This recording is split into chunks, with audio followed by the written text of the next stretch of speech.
rapina davanti alla bimba di 7 mesi, i titolari del Trio Shop di Via Piave sono stati nuovamente derubati e minacciati questa volta con una siringa.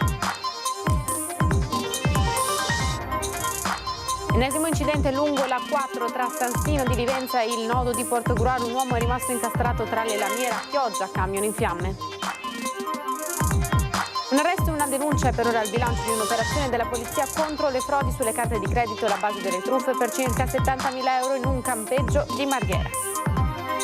Donald Trump Jr. è disponibile a collaborare per chiarire ogni aspetto della battuta di caccia campagna Lupi. L'annuncio arriva dal suo portavoce dopo che la vicenda è stata ripresa anche dai media americani. Cooperante del Lido detenuto in carcere in Venezuela da novembre, Alberto Trentini sarebbe in buone condizioni di salute e continua il lavoro diplomatico per la liberazione. Sabato sera una fiaccolata.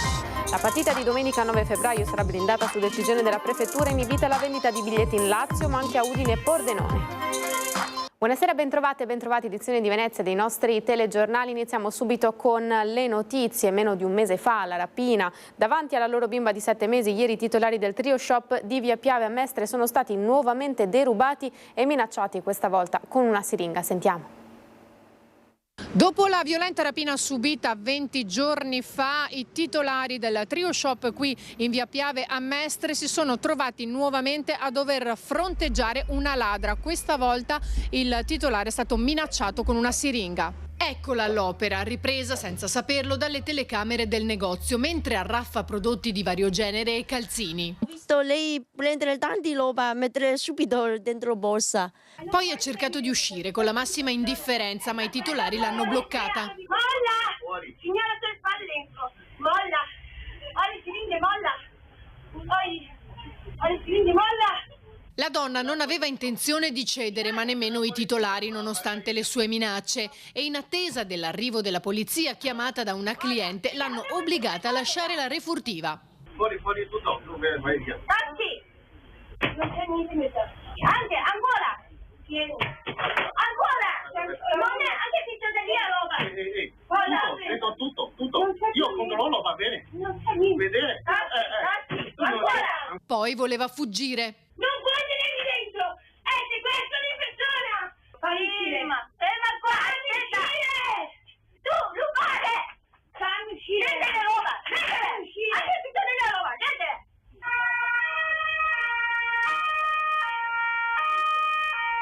In pochi minuti la volante è arrivata e ha portato la donna in questura, ma la situazione, denuncia la titolare, è ormai all'ordine del giorno. Ogni giorno è successo questi ladri, ma in nostro negozio ogni giorno anche si trova i ladri. A volte, continua, non ha nemmeno senso chiamare la polizia perché sembra diventata la normalità.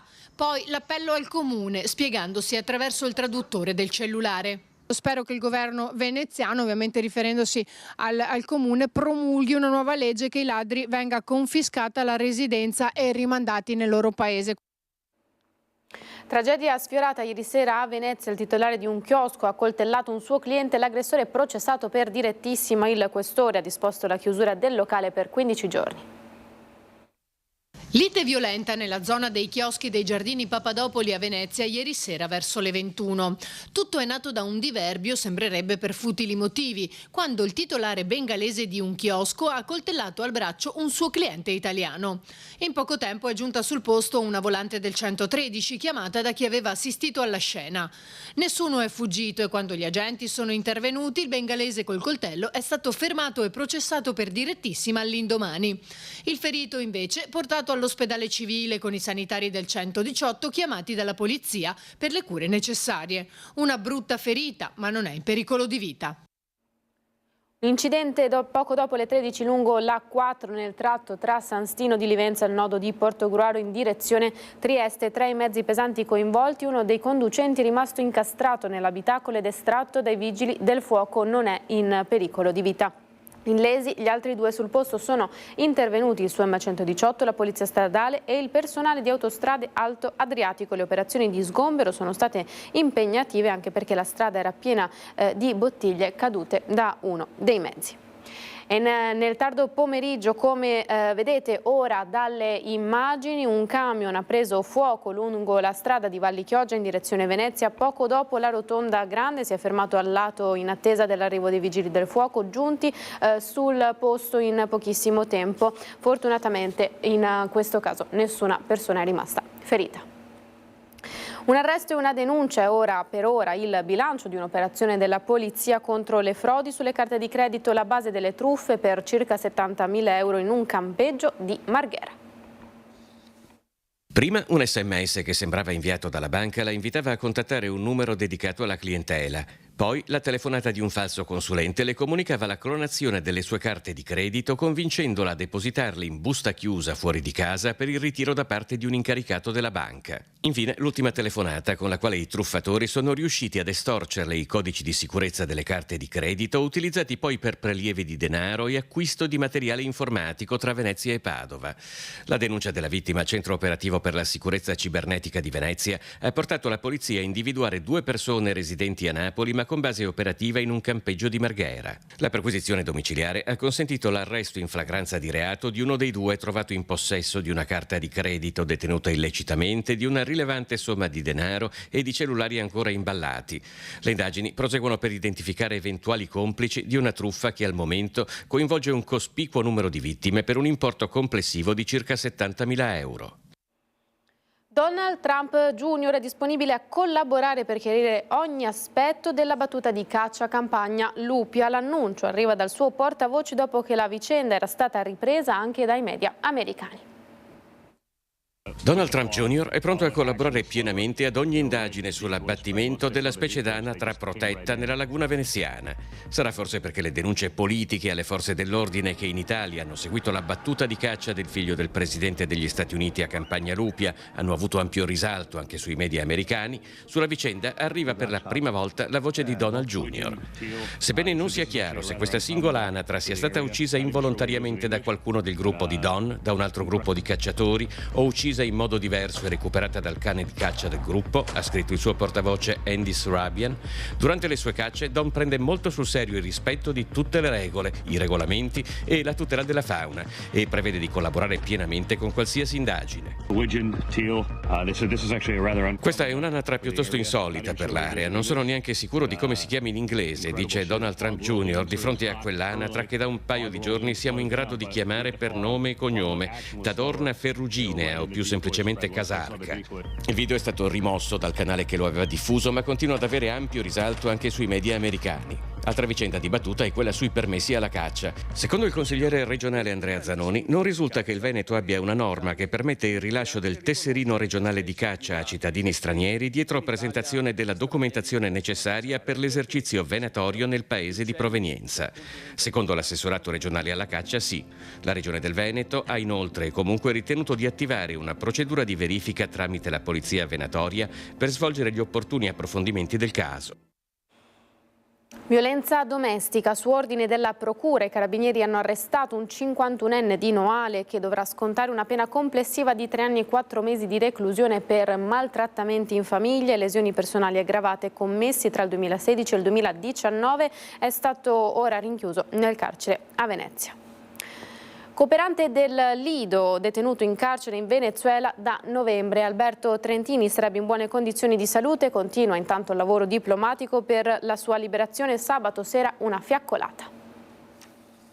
Arrivano notizie confortanti sulle condizioni di salute di Alberto Trentini, il cooperante 45enne del Lido di Venezia, arrestato in Venezuela lo scorso 15 novembre mentre stava partecipando a una missione umanitaria. Lo riferisce l'ANSA specificando di averlo appreso da fonti qualificate con prova certa. Nelle ultime ore è arrivato per la liberazione di Alberto Trentini anche un appello da parte dei genitori di Giulio Regeni, ospiti della trasmissione Che tempo che fa di Fabio Fazio sulla 9. Il governo si muova, hanno detto i genitori di Giulio Regeni. Alberto torni a casa al più presto, sano e salvo dalla sua famiglia, e venga riconosciuto il suo ruolo come uomo di pace. Sabato alle 19:30 ci sarà una fiaccolata davanti alla chiesa di Sant'Antonio al Lido di Venezia per chiedere la liberazione di Alberto. Saranno presenti anche gli attivisti della ONG Mediterranean Save Humans.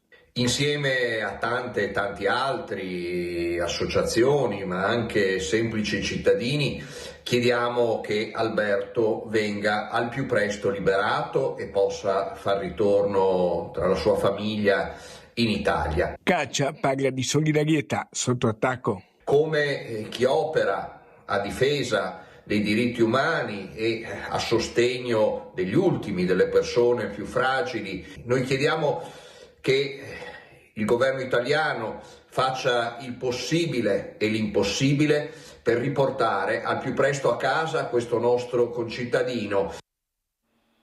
In vista dell'incontro di calcio tra Venezia e Roma il 9 febbraio allo stadio Penzo, la prefettura di Venezia ha vietato la vendita dei biglietti ai residenti nel Lazio e nelle province di Udine e Pordenone. La decisione è stata condivisa dal Comitato di Analisi per la Sicurezza delle Manifestazioni Sportive. Polemiche a Chioggia dopo che il PD ha votato contro l'abbassamento della Tari nonostante la legge speciale. Il sindaco Armelau commenta decisione incomprensibile. Abbiamo presentato un ordine del giorno come maggioranza per indicare agli uffici di valutare l'opportunità di usare fondi della legge speciale per una bonifica della discarica di Carossa.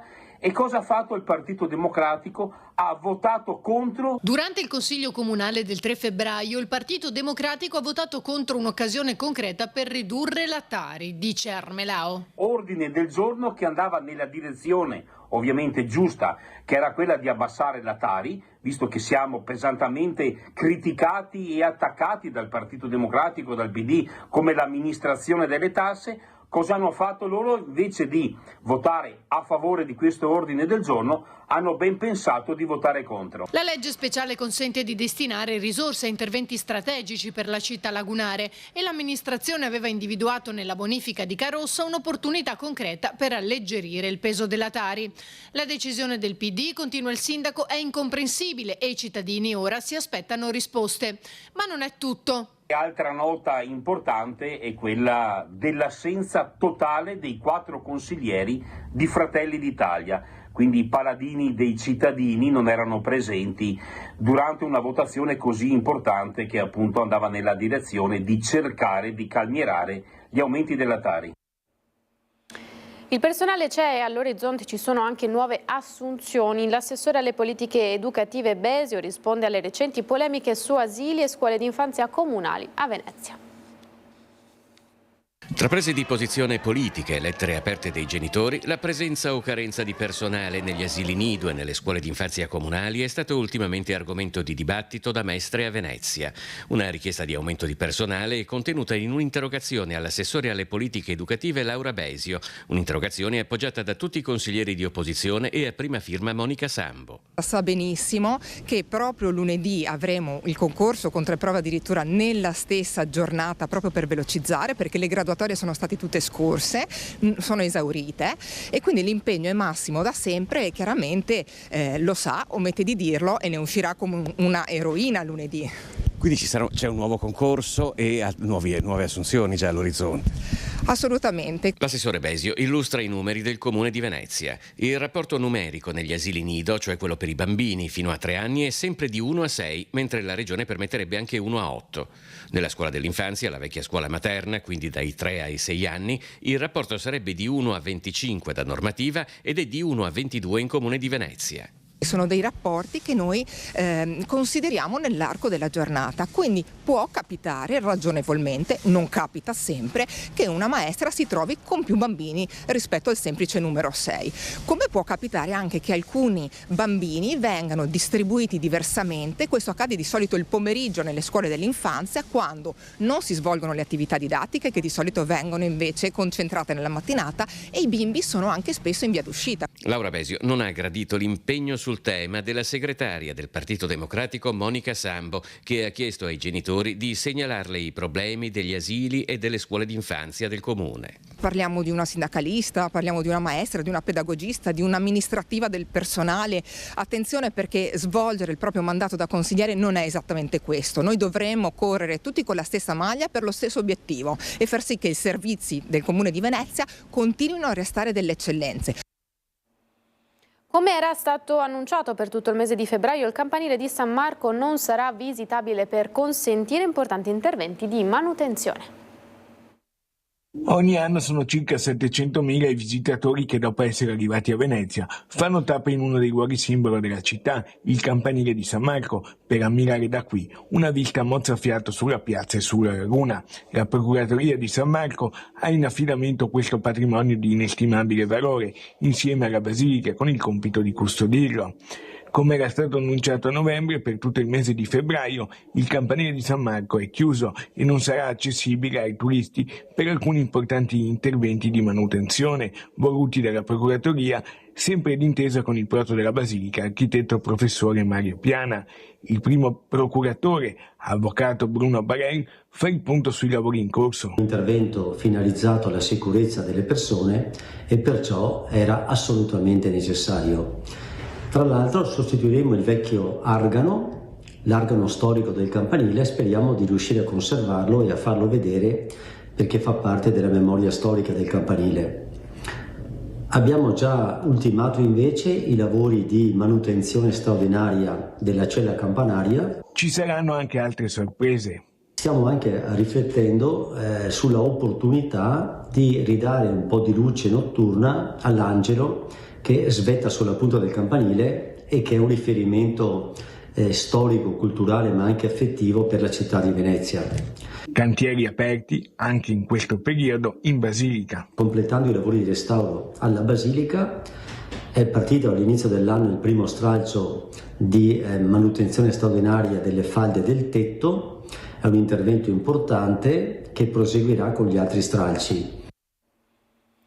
La Federazione Italiana Pallacanestro, cambiamo decisamente argomento, ha deliberato la qualifica di allenatore benemerito della FIP ad Andrea Mazzon, coach dell'Umana Reyer femminile, un riconoscimento prestigioso concesso a chi abbia svolto attività federale dimostrando qualità morali e didattiche ineccepibili. Mi rende felice e orgoglioso il commento del coach. Personalmente ho sempre ricevuto più gratificazione dall'aver contribuito alla formazione di atlete ed atleti rispetto a vincere trofei. Per me la pallacanestro è sempre il domani. Siamo arrivati al termine di questa edizione del telegiornale, grazie per essere stati in nostra compagnia. Subito dopo la sigla l'appuntamento con le previsioni del tempo. A tutti l'augurio di una buona serata, arrivederci.